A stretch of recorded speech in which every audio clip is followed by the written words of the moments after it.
Hi అండి, నమస్తే అందరికీ. నేను సుబ్రహ్మణ్యం పెద్దరాసు, పుట్టపర్తి నియోజకవర్గం తెలుగుదేశం పార్టీ లీడర్ను. అనంతపురంలో జరిగినటువంటి హనీ ట్రాప్ కేసులో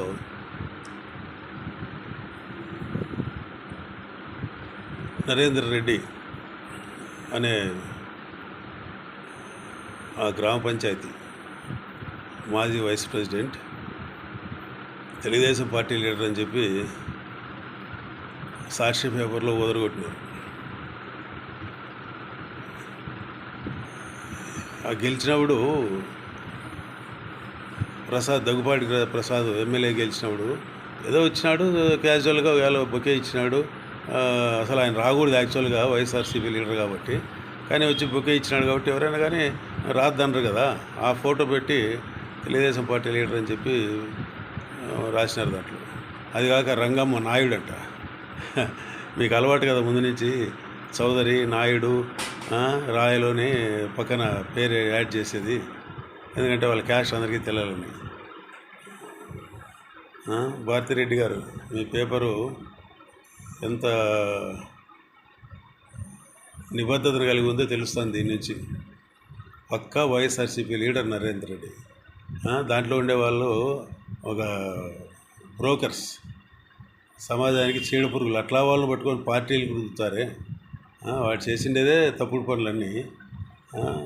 తెలుగుదేశం పార్టీ వాళ్ళు, తెలుగుదేశం పార్టీ వాళ్ళు ఏ విధంగా ఉన్నారో మీకు తెలుస్తూ ఉంటుంది, చూస్తున్నారు. ఇప్పుడు ఈ పరిపాలన మా ప్రభుత్వం ఎట్లుంది, వైఎస్ఆర్సీపీ గవర్నమెంట్లో ఎట్లుంది అనేది అందరికీ తెలుస్తుంది. నిన్న వారంలో మీ పార్టీ లీడర్ని, దస్తగిరి నేతని మీ పార్టీ లీడర్ చంపితే అదే పనిగా లండన్ పోయే ముందు జగన్మోహన్ రెడ్డి కడపకు వచ్చినాడు, కడప జిల్లాకు పులివెందులకు వచ్చినాడు. ఎందుకు ఆయన పరామర్శించలే? ఆయన కుటుంబాన్ని ఎందుకు పరామర్శించలే? అంతా నీదే ఉంది కాబట్టి, అంతా మీ మామ రవీంద్రనాథ్ రెడ్డిదే. దాని నిండా ఉన్నటువంటి ఆయన దగ్గర ఉన్నటువంటి డాక్యుమెంట్స్ అన్నీ కూడా ఆయనకు సంబంధించినవి. అంటే ఈ ఆస్తి తగాదాల్లో మీ వాళ్ళే చంపినారు కాబట్టి అక్కడికి వెళ్ళడానికి ముఖం చెల్లక ఆయన ఫ్యామిలీని నువ్వు పరామర్శించలేవు. అది కాక అన్నీ తారుమారు చేసి ఏమో కడప పోయి అక్కడ పులివెందులకు పోయి వాళ్ళతో కూడా, వాళ్ళ ఫ్యామిలీతో కూడా మాట్లాడిచ్చేదానికి ప్రయత్నం చేశారు. ఎందుకంటే ఇంక తప్పదు కదా, కడప జిల్లాలో ఎదురు తిరిగితే మళ్ళీ ఆయన దగ్గరికి, దస్తగిరి దగ్గరికి వాళ్ళ ఫ్యామిలీని కూడా పంపించే కూడా వెనకారు. ఆ విధంగా మీ చూస్తుంటే అసలు మీరు 5 ఏళ్ళు పరిపాలన అంతా కూడా నువ్వు కేవలం ఒక డాన్ టైప్లో చేసావు. కానీ ఏదో సినిమాలో చూపిస్తుంటారు, డాన్ ఎక్కడో ఉంటాడు, బయటికి రాడు. అట్లా నువ్వు కూడా తాడేపల్లి ప్యాలెస్లో ఉండి అందరినీ మెయింటైన్ చేస్తున్నావు. అనంతబాబును కూడా నీ ప్యాలెస్లో ఉన్నాడంట, మళ్ళా బయటకు వస్తే అరెస్ట్ చేశారు. అంత నేర చరిత్ర జగన్మోహన్ రెడ్డి గారు.